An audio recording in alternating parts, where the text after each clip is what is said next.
गोस्वामी तुलसीदास को महान रचयिता कहा जाता है। उनके द्वारा लिखी गई रामचरितमानस का भारतीय संस्कृति में खास महत्व है। इसकी काफी लोकप्रियता भी है। कहा जाता है कि रामचरितमानस की रचना तुलसीदास ने उस वक्त की थी जब मुगल शासक अकबर का भारत पर शासन था। तुलसीदास ने अनेक भाषाओं की जानकारी प्राप्त कर रखी थी। उन्होंने काफी समय तक अयोध्या में ही रहकर शिक्षा हासिल की।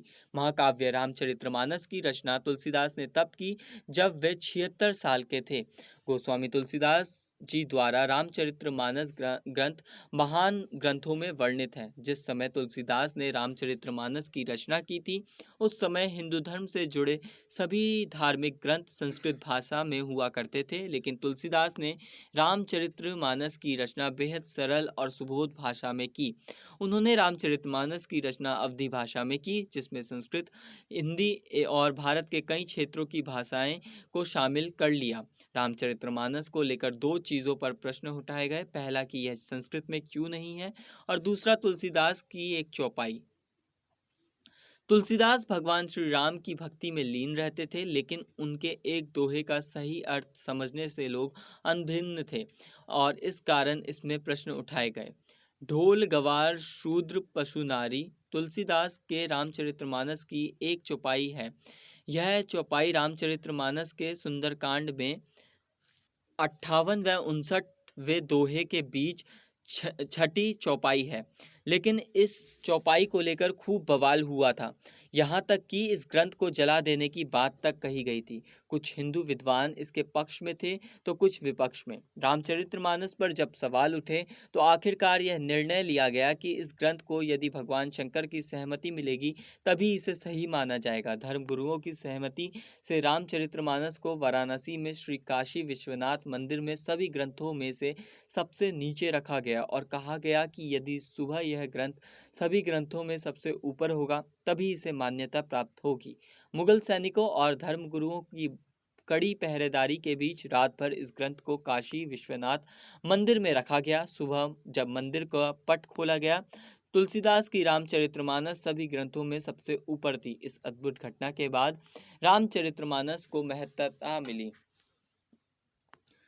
जब किसी बात को समझा नहीं जाता तो अर्थ का अनर्थ होने में देरी नहीं लगती, इसीलिए किसी भी पंक्ति का अर्थ भली भांति समझना चाहिए। तुलसीदास की चौपाई ढोल गवार शूद्र पशु नारी के साथ भी कुछ ऐसा ही हुआ। क्या आप इस चौपाई का सही अर्थ जानते हैं? नहीं तो आइए जानते हैं आसान शब्दों में इसका अर्थ। ढोल के विषय में टाडन शब्द का अर्थ होता है मारना या पीटना, क्योंकि जब तक ढोल को थाप ना दी जाए अर्थात मारा पीटा ना जाए तब तक उससे कोई आवाज़ नहीं निकलती।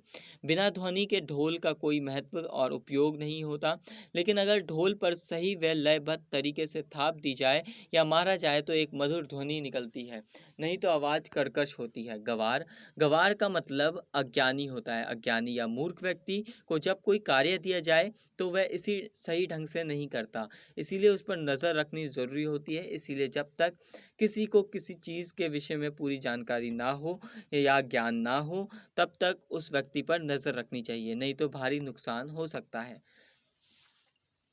ढोल गवार शूद्र पशु नारी में सबसे ज़्यादा आपत्ति इसी शब्द पर हुई। इसका अर्थ है कि शूद्र केवल जाति से ही नहीं बल्कि कर्म से भी होते हैं। कुछ लोग अपनी इच्छा से ही नीच कर्म करते हैं कि वह शूद्र में गिने जाते हैं, लेकिन शूद्र का असली अर्थ सेवक होता है और शूद्र का यह भी अर्थ होता है कि नीच कर्म करने वाला। तुलसीदास की रचना में यह कहा गया है कि शूद्र को भी सही रास्ते पर लाने के लिए शिक्षा की जरूरत होती है। पशु हिंदू धर्म में पशु पक्षियों का विशेष महत्व होता है। कुछ पशुओं को हिंदू धर्म में मूल्यवान और पूजनीय माना गया है। चौपाई में पशु का अर्थ यह है कि पशु बुद्धिहीन होते हैं लेकिन मूल्यवान होते हैं, इसीलिए उन्हें उचित देखरेख की ज़रूरत होती है।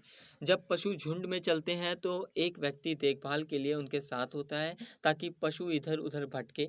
इसीलिए यदि पशुओं के सही ताड़न न की जाए तो पशु धन का नुकसान हो सकता है। इस पर नारी के विषय पर सर्वाधिक आपत्ति होती है, किंतु यह नारी के विषय में अर्थ है कि उनका ध्यान रखना और उनकी रक्षा करना, क्योंकि नारी पवित्र और आदरणीय होती है। स्त्री को कभी अकेला नहीं छोड़ना चाहिए और एक कीमती रत्न की तरह उसका ध्यान रखना चाहिए। ये जानकारी आपको कैसी लगी कृपया कमेंट बॉक्स में ज़रूर बताएं। मेरा नाम प्रवीण उपाध्याय है।